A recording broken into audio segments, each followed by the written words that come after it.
Shalom. Puji Tuhan, tidak terasa kita sudah ada di minggu ketiga di bulan Februari ini, saudara ya. Semua karena anugerah Tuhan, kemurahan Tuhan yang begitu besar dalam hidup kita semua. Puji nama Tuhan, saudara. Hari ini saya akan menyampaikan kebenaran firman Tuhan. Saya beri judul Badai Sebuah Perjalanan Iman. Mari kita membaca kebenaran firman Tuhan. Kita akan buka di dalam Markus pasal 4, Injil Markus pasal 4 ayat 35 sampai ayat yang ke-41 kita akan baca bersama-sama. Bapak Ibu Saudara kita baca bergantian. Saya baca ayat 35, Saudara membaca ayat yang berikutnya 36 dan seterusnya. Markus 4 ayat 35 sampai ayat yang ke-41. Saya bacakan ayat 35. Pada hari itu, pada waktu hari sudah petang, Yesus berkata kepada mereka, marilah kita bertolak ke seberang. 36.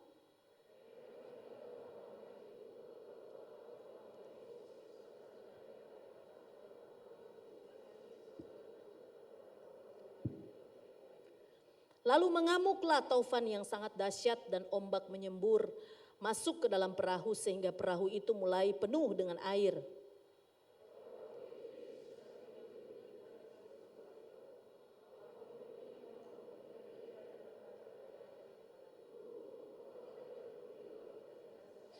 Ia pun bangun menghardik angin itu dan berkata kepada danau itu, diam, tenanglah. Lalu angin itu reda dan danau itu menjadi teduh sekali. 40.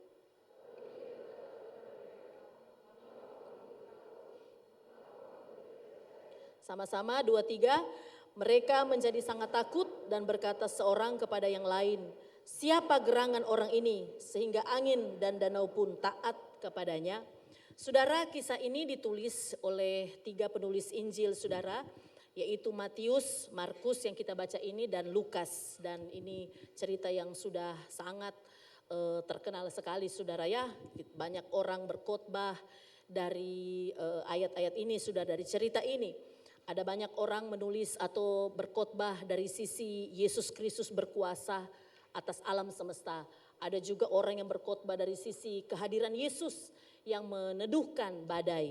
Nah saudara dikasih Tuhan, ya semua pengkhotbah bisa menguraikan khotbahnya sesuai dengan rema dalam perenungan masing-masing. Tapi hari ini saudara kita akan melihat dari sisi yang berbeda. Kita akan melihat dari sisi kegagalan murid-murid Tuhan Yesus. Saudara, di dalam cerita ini kita akan melihat ada 3 kegagalan yang dilakukan oleh murid-murid Tuhan Yesus. Saudara, apa yang gagal dari murid-murid Yesus di dalam pelayaran mereka? Saudara, kalau saudara membaca ayat yang ke-40 di situ dikatakan, lalu ia berkata kepada mereka, Yesus berkata kepada mereka, mengapa kamu begitu takut? Mengapa kamu tidak percaya? Saudara dikasih Tuhan, mengapa kamu tidak percaya? Jadi saya mengatakan begini saudara, murid-muridnya ini gagal percaya. Mereka ini gagal beriman, saudara ya.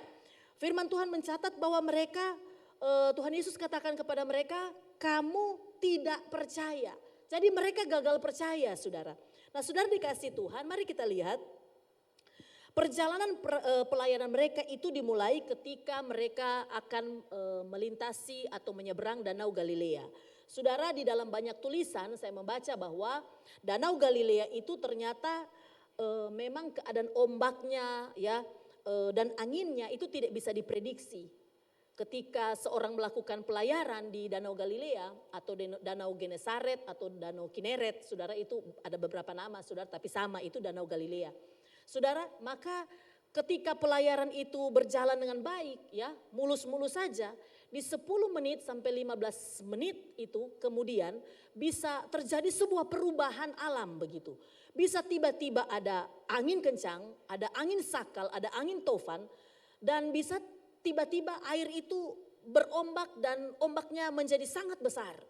Nah saudara, jadi perjalanan awalnya bisa mulus tetapi bisa saja terjadi di beberapa menit kemudian perubahan alam terjadi sekonyong-konyong. Nah saudara dikasih Tuhan Yesus Kristus, sebenarnya saudara keadaan ini juga sudah menggambarkan ya perjalanan hidup kita di dunia ini. Saudara, bahwa tiba-tiba ada angin ribut yang berbentuk pergumulan, tiba-tiba ada angin atau ombak yang bisa disebut masalah, bisa sewaktu-waktu ya, menggoncangkan perahu rumah tangga kita, perahu studi saudara, masa muda saudara, bisa tiba-tiba menggoncangkan bisnis saudara, bisa tiba-tiba menggoncangkan perahu pekerjaan saudara dan sebagainya. Semua bisa dihantam oleh badai tiba-tiba, sekonyong-konyong. Nah, saudara dikasih Tuhan, hari ini kita akan belajar dari para murid. Murid-murid ini adalah orang-orang terdekatnya Tuhan Yesus, tetapi mereka gagal percaya. Mereka gagal beriman ketika dalam satu babak kehidupan mereka badai datang dengan tiba-tiba. Mari kita lihat kegagalan-kegagalan mereka. Yang pertama, sudah dikasih Tuhan. Yang pertama, mereka gagal memperhatikan perkataan atau firman Tuhan. Mereka gagal memperhatikan ya perkataan Tuhan Yesus. Saudara, mari lihat ayat yang ke-35. Ayat 35 berkata begini, pada hari itu waktu hari sudah petang, Yesus berkata kepada mereka, marilah kita bertolak ke seberang. Saudara dikasih Tuhan, marilah kita bertolak ke seberang. Saya mau katakan begini saudara, bahwa perjalanan ini, perjalanan mereka, saudara kalau saudara memperhatikan perkataan ini, marilah kita bertolak ke seberang, maka kita akan tahu, kita akan menemukan bahwa perjalanan ini adalah atas inisiatif Tuhan Yesus. Betul saudara? Ini atas inisiatif Tuhan Yesus dan bersama dengan Tuhan Yesus dan mereka akan tiba di seberang dengan Tuhan Yesus. Saudara dikasih Tuhan, dari kata ini kita menemukan bahwa perjalanan mereka ini ke seberang itu atas inisiatif, atas idenya Tuhan Yesus. Dan kemudian akan bersama dengan Tuhan Yesus, karena ada kata kita di situ, maksudnya Tuhan Yesus dan murid-muridnya, dan mereka akan tiba di seberang. Saudara dikasih Tuhan, tetapi ketika ada angin ribut di tengah-tengah pelayaran mereka, di tengah-tengah perjalanan mereka, saudara, mereka berpikir bahwa mereka akan mati di tengah danau. Saudara, bagaimana kita bisa berpikir, ya? Mungkin hari ini kita tidak bisa selami, kenapa murid-murid yang mereka sudah tahu bahwa ini adalah perjalanan inisiatif Tuhan Yesus dan juga Tuhan bersama-sama dengan mereka, Yesus bersama-sama dengan mereka dan mereka pasti tiba di seberang. Tapi mereka bisa berpikir mereka akan mati di tengah danau. Mereka akan mati, mereka akan terbunuh di dalam perjalanan itu. Saudara, saya mau katakan begini saudara, kalau kita memperhatikan perkataan Yesus, marilah kita bertolak ke seberang, itu berarti tujuan ke seberang itu pasti akan mereka capai. Amin saudara, pasti mereka akan sampai. Sebab apa? Sebab Tuhan Yesus yang membawa mereka. Saudara dikasih Tuhan, bagaimana mereka sampainya, bagaimana mereka tibanya saudara, apakah perjalanannya akan tenang atau apakah nanti akan ada badai dalam perjalanan mereka, apakah perjalanannya mereka itu nanti mulus-mulus saja atau berliku-liku. Saudara, bagi Yesus sebenarnya jika murid-muridnya paham pada perkataannya, maka seperti apa perjalanannya nanti seharusnya tidak perlu menjadi sebuah ketakutan bagi mereka. Saudara, memang Tuhan Yesus tidak memberitahukan kepada mereka apa yang mereka akan alami di dalam perjalanan itu. Saudara, Tuhan Yesus tidak bilang kepada mereka, kita akan jalan, kita akan naik kapal, nanti tidak usah takut karena nanti memang akan ada badai besar sekali. Tapi tenang Jo, nanti kita akan sampai. Tuhan Yesus tidak memberitahukan apa yang akan mereka alami di dalam perjalanan itu. Nah saudara dikasih Tuhan, tetapi perjalanan itu sekali lagi saya menekankan adalah atas inisiatif Tuhan bersama Tuhan dan pasti akan tiba di seberang.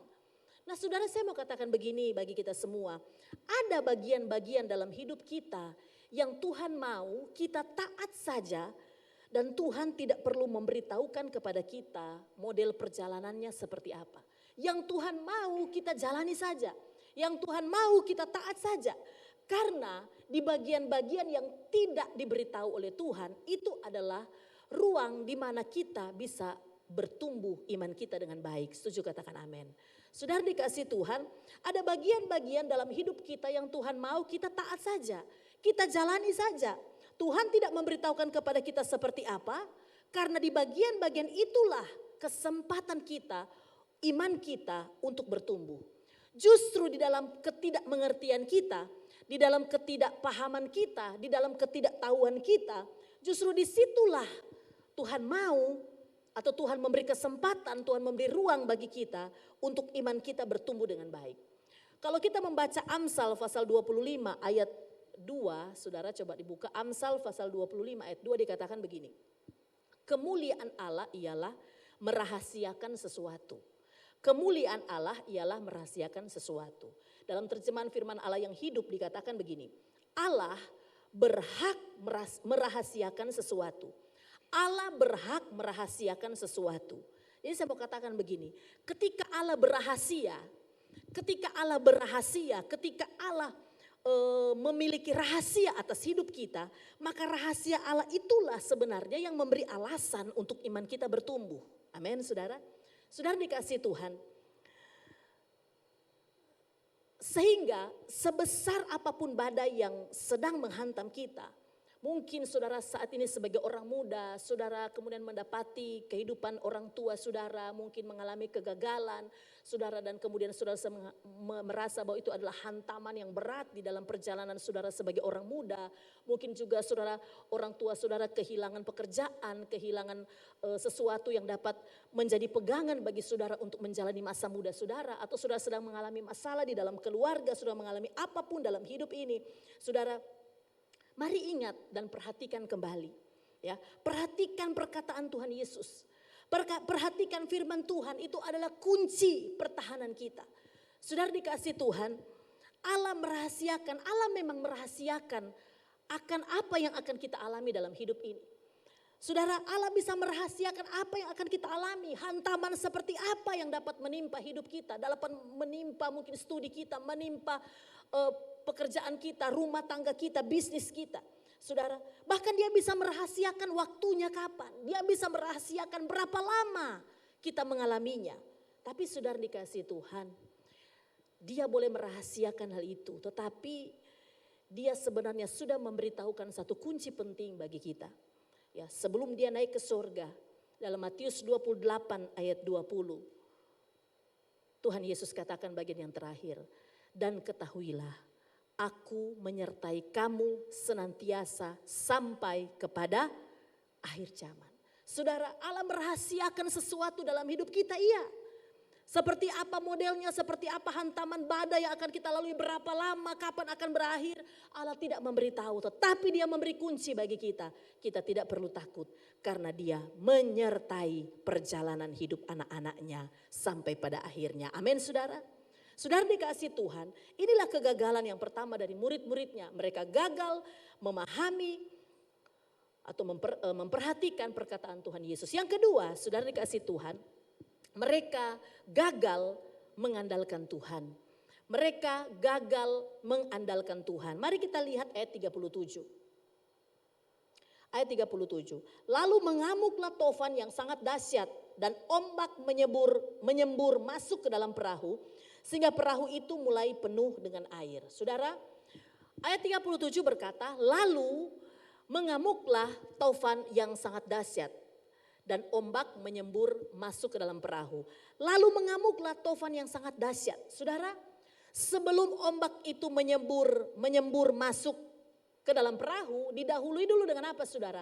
Didahului dengan angin taufan. Coba mari kita pisahkan dulu ombaknya dan anginnya. Saudara, sebelum ada ombak ada anginnya. Ada angin, kalau saya berkata angin itu berbicara tentang taufan, tentang badai. Saudara, sebelum ada ombak ada taufan yang sangat dahsyat.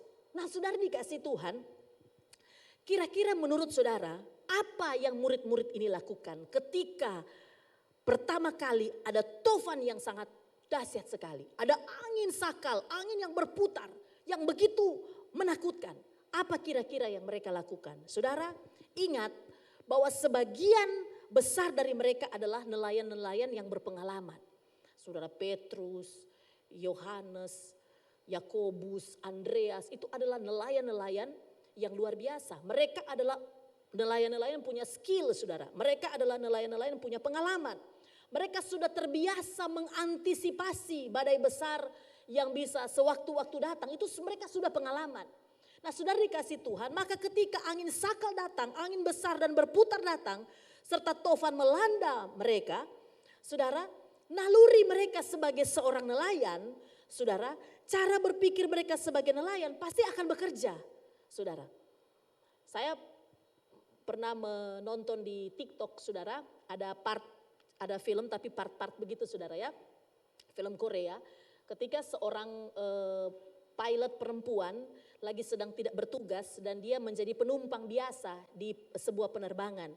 Tapi kemudian dalam penerbangan itu ternyata terjadi turbulensi dan akhirnya pesawat itu mengalami goncangan yang hebat, dan sebagai seorang pilot begitu saudara ya, walaupun dia perempuan tapi dia tahu bahwa ini berbahaya.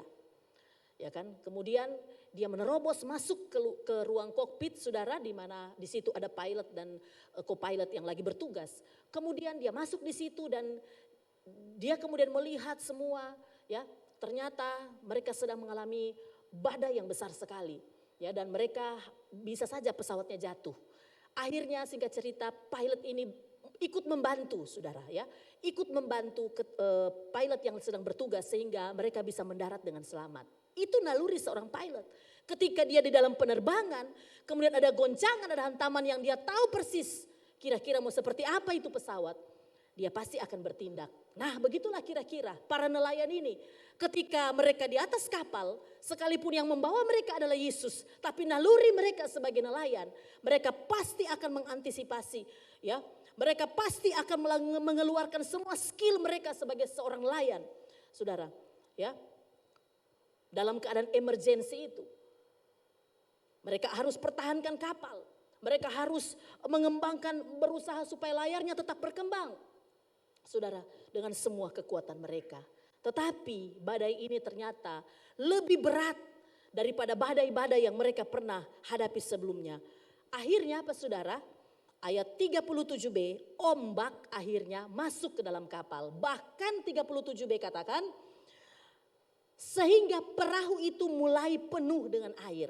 Kalau sudah ada kata penuh berarti saudara, ya itu penuh itu relatif saudara ya, untuk ukuran kapal. Kalau sudah bilang mulai penuh berarti semua hampir tenggelam begitu saudara. Nah saudara dikasih Tuhan, ada badai yang dihadapi oleh murid-muridnya dan mereka mencoba dengan kekuatan mereka sendiri. Tetapi badai di sini saudara, pengalaman hebat mereka sebagai nelayan tidak dapat menolong mereka. Saudara dikasih Tuhan, saya mau katakan begini, berapa kali dalam hidup kita pernah merasa hebat dan mampu mengatasi berbagai persoalan, berbagai badai dalam hidup kita dengan pengalaman kita, dengan kekuatan kita, dengan power kita, dan kita berhasil. Memang kita berhasil. Kemudian kita mulai menyimpulkan bahwa semua badai dalam hidup kita ini bisa kita atasi. Asal mungkin kita punya uang, asal mungkin kita punya kekuasaan, asal mungkin kita punya orang dalam, asal mungkin kita punya koneksi, asal mungkin orang tua kita punya jabatan, maka semua akan beres, semua akan menjadi baik saja. Sampai pada satu waktu ada badai lebih hebat yang tidak pernah kita duga datang memporak-porandakan hidup kita. Sehingga semua pengalaman, semua daya dan upaya tidak bisa menolong kita. Saudara, ini sedikit out of konteks saudara ya, sedikit keluar dari konteks. Ini cuma sebuah intermezzo saja begitu saudara ya. Begini, ajaran teologi kemakmuran itu saudara, dikatakan saya membaca saudara, ajaran teologi kemakmuran itu perlahan-lahan mulai ditinggalkan oleh pengikutnya. Gitu kan. Pada saat pandemi COVID-19. Saudara mungkin sudah pernah dengar, sudah pernah belajar seperti apa itu teologi kemakmuran. Teologi kemakmuran itu begini saudara, mereka meyakini bahwa orang Kristen atau orang percaya ya seharusnya tidak boleh sakit, tidak boleh miskin, tidak boleh menderita. Karena kalau orang percaya itu miskin, menderita atau sakit dan tidak sembuh, maka itu berarti mereka tidak berkenan kepada Tuhan. Kira-kira begitu teologi kemakmuran, kira-kira begitu saudara ya. Jadi yang namanya kemakmuran, makmur, jadi segala sesuatu berkat dihitung dari apa saudara?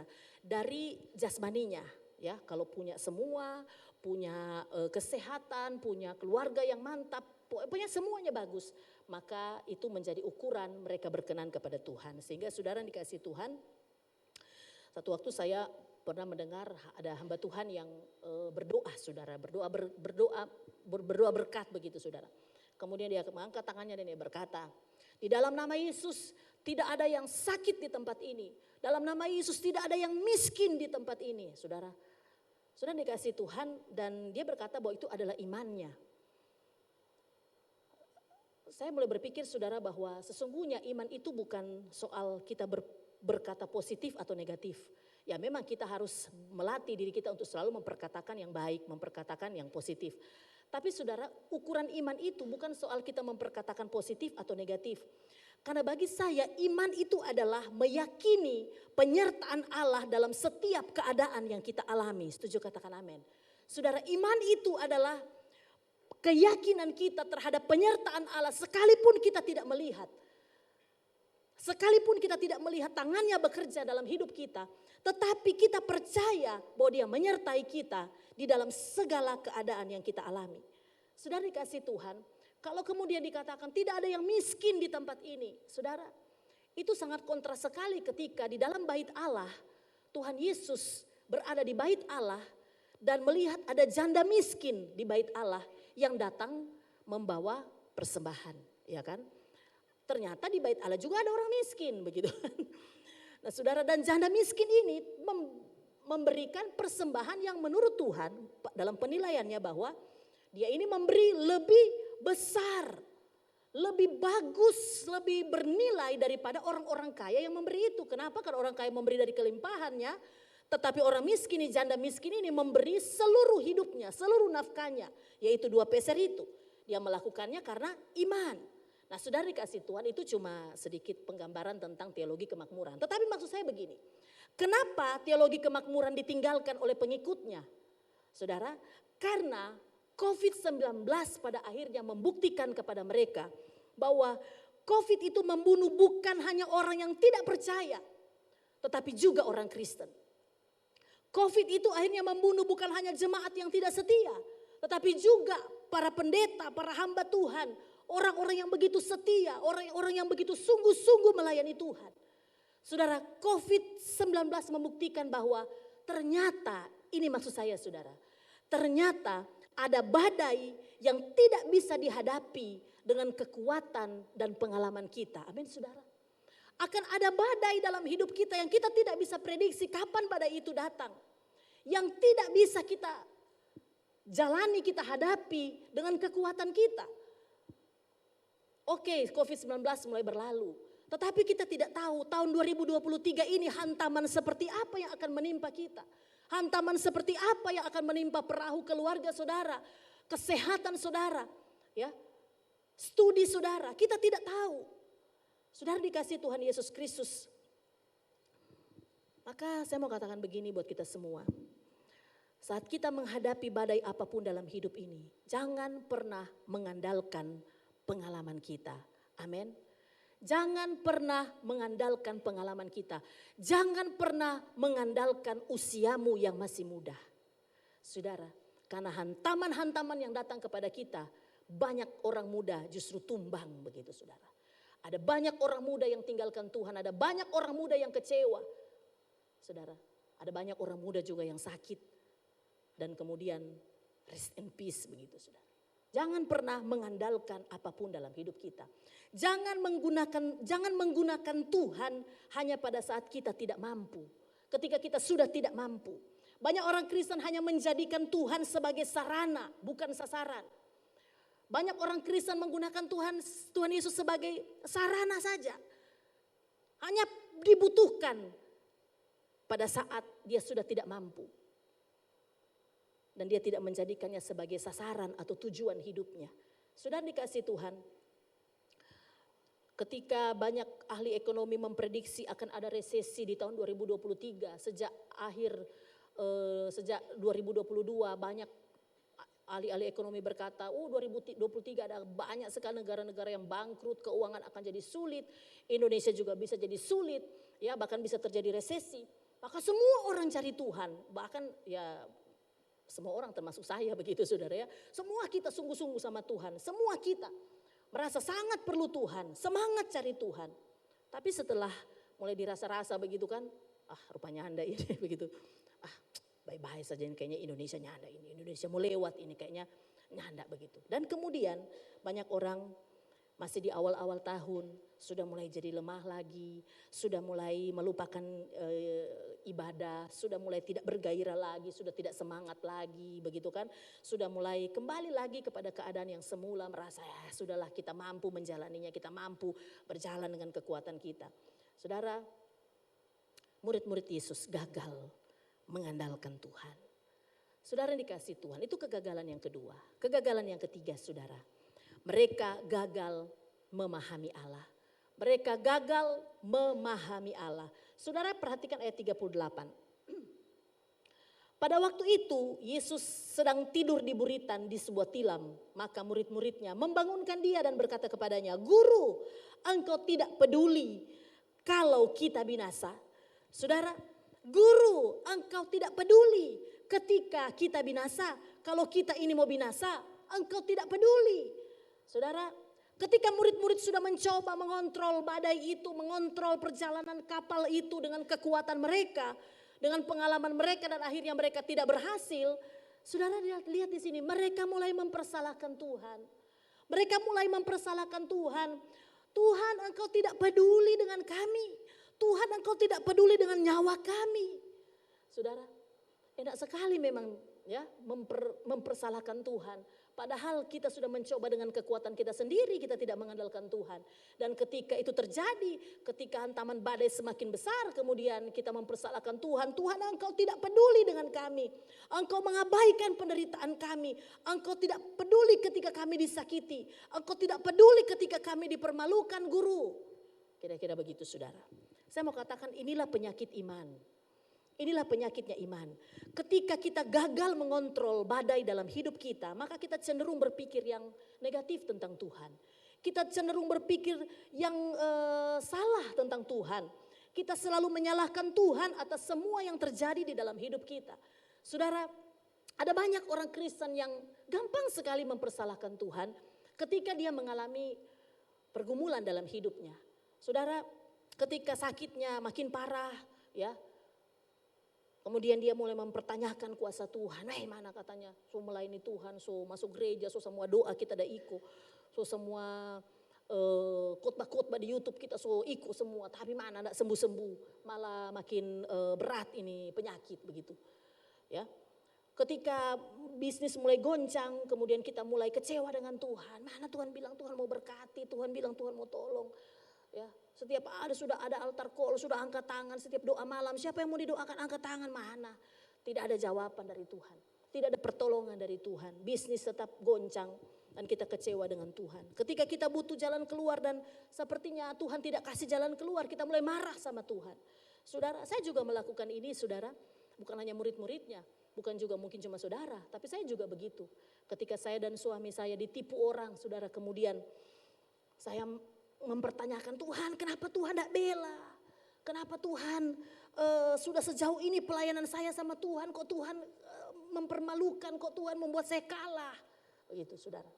Tapi kemudian Tuhan memberitahu sesuatu kepada saya, ya, bahwa begini, saudara. Tuhan tidak pernah berjanji di dalam firman-Nya bahwa setiap kali kita ada masalah maka selalu ada mujizat. Saudara, ini pandangan orang Kristen yang keliru. Bahwa setiap kali kita punya masalah maka Tuhan akan kasih mujizat. Ya, kita butuh uang, tiba-tiba ada yang toki pintu dan bawa segepok uang. Ini buat Ibu Lydia, begitu kan. Walaupun saya pernah mengalami begitu, saudara. Saya pernah mengalami.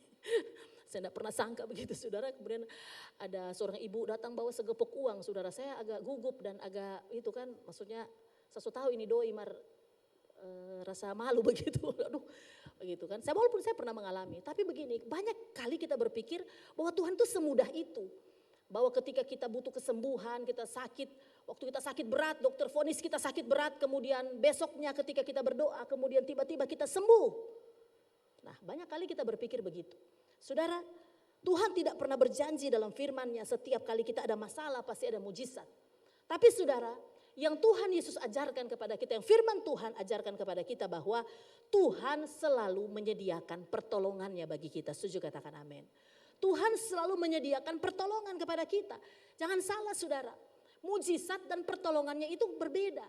Pertolongan Tuhan itu kadang bukan bukan orang datang membawa segepok uang kepada kita. Pertolongan Tuhan itu bukan tiba-tiba kita mengalami kesembuhan. Pertolongan Tuhan itu bukan tiba-tiba kita dapatkan jalan keluar. Saudara, pertolongan Tuhan itu bisa sebuah kekuatan ketika kita menghadapi badai hidup. Amin, saudara. Pertolongan itu bisa berupa penghiburan kepada kita di tengah badai yang sedang kita alami. Saudara, pertolongan Tuhan itu bisa berupa sukacita yang besar ketika kita menghadapi pergumulan. Teman saya sudah seorang hamba Tuhan yang beberapa tahun yang lalu dia kehilangan anaknya, anak satu-satunya, dan itu sedang begitu memukul dia. Saudara, kemudian dia bersaksi kepada saya, dia katakan pada saat itu ibu dia tahu, tiba-tiba saya diliputi hati saya penuh dengan sukacita.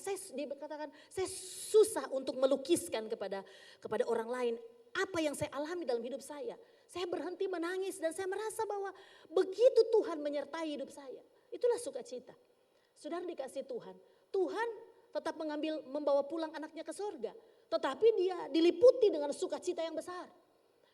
Pertolongan Tuhan bisa berupa damai sejahtera, bisa berupa hikmat, bisa berupa ketenangan ketika kita menghadapi badai. Saudara dikasih Tuhan, saya mau katakan begini buat kita semua. Kegagalan-kegagalan murid-murid Tuhan Yesus ini, saudara, bisa menjadi kegagalan kita semua. Bisa menjadi kegagalan kita murid-murid Tuhan Yesus di masa kini.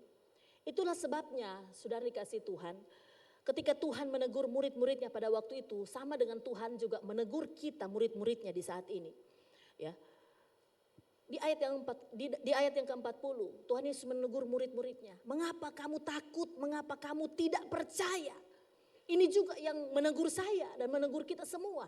Ketika kita menghadapi badai dalam hidup ini, Tuhan Yesus katakan, mengapa kamu tidak percaya? Saudara, ketidakpercayaan kita akan menghalangi kita untuk mengenal tujuan Tuhan. Mengizinkan badai datang dalam hidup kita. Apa tujuan Tuhan sebenarnya? Mengizinkan kita melewati badai. Saudara dikasih Tuhan, yang pertama saya cepat saja. Yang pertama, badai itu akan menunjukkan kualitas iman kita. Amin, saudara. Badai itu akan menunjukkan kualitas iman kita. Apakah kita ini sungguh-sungguh bergantung kepada Tuhan? Saudara, ujiannya adalah badai hidup. Karena badai dalam hidup kita, pergumulan persoalan yang sedang saudara hadapi, itu akan menunjukkan siapa saudara. Seperti apa kualitas iman saudara. Saudara dikasih Tuhan, ketika menghadapi tantangan, seringkali kita langsung terpikir, oh iya, ini bisa tolong, si A bisa tolong, si B bisa tolong. Ya, tapi kemudian kita tidak mendapatkan pertolongan dari manusia. Saudara, badai itu akan menunjukkan kualitas iman kita.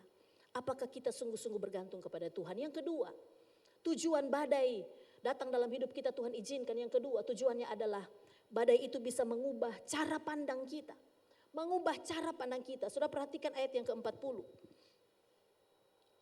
Ayat 40 dan ayat 41 sama-sama menggunakan kata takut. Tapi dengan pengertian yang berbeda. Ayat 40 dikatakan begini. Lalu ia berkata kepada mereka, mengapa kamu begitu takut? Kata takut ini dalam 40, kata takut ini menggunakan bahasa asli deilos. Deilos itu artinya begini saudara, takut tidak beriman. Takut dengan tidak punya iman. Ketakutan yang seperti orang yang tidak punya pengharapan. Gitu saudara, itu pengertian deilos pada ayat yang ke-40. Kemudian ayat 41 juga ada kata takut dikatakan, mereka menjadi sangat takut. Ya, mereka menjadi sangat takut. Kata takut di situ sudah tidak lagi menggunakan kata deilos, tetapi menggunakan kata efobisan. Saudara, efobisan itu takut tetapi lebih kepada takjub. Takut dengan penuh rasa hormat, terpukau begitu saudara. Nah, sudah dikasih Tuhan Yesus Kristus. Pada saat murid-muridnya memahami ini, maka mereka melihat saudara.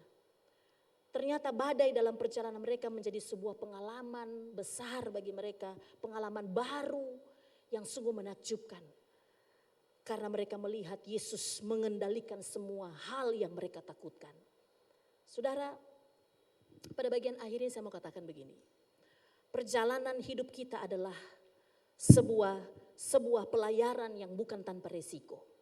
Sekali lagi saudara, perjalanan hidup kita ini ibarat sebuah pelayaran di dalam kehidupan kita ini bukan tanpa resiko. Saudara, badai hidup itu adalah sebuah realita yang semua orang akan alami. Saya alami, besok bisa saudara, lusa bisa yang lain. Atau hari ini bisa siapa begitu. Kita sedang mengalami itu dan itu adalah realita yang pasti semua anak-anaknya akan alami. Saudara, tetapi selama kita memahami dan mengerti perkataan firman Tuhan, maka ketika saudara mendengar firman Tuhan yang disampaikan oleh siapapun, ketika saudara mendengarkan firman Tuhan di rumah, ketika saudara membaca firman Tuhan di rumah, saudara ingat baik-baik firman Tuhan itu. Saudara, camkan baik-baik. Bahkan kitab Amsal katakan, tuliskan itu pada loh hatimu. Masukkan itu dalam pikiranmu, dalam hatimu. Karena selama kita memahami perkataan Tuhan dan kemudian kita mengandalkan Tuhan dan kita memiliki pengenalan akan Tuhan, maka saudara dikasih Tuhan, badai dalam perjalanan kita akan menjadi sebuah perjalanan kesaksian yang sungguh menakjubkan bagi kita dan juga bagi semua orang yang melihatnya. Amin saudara.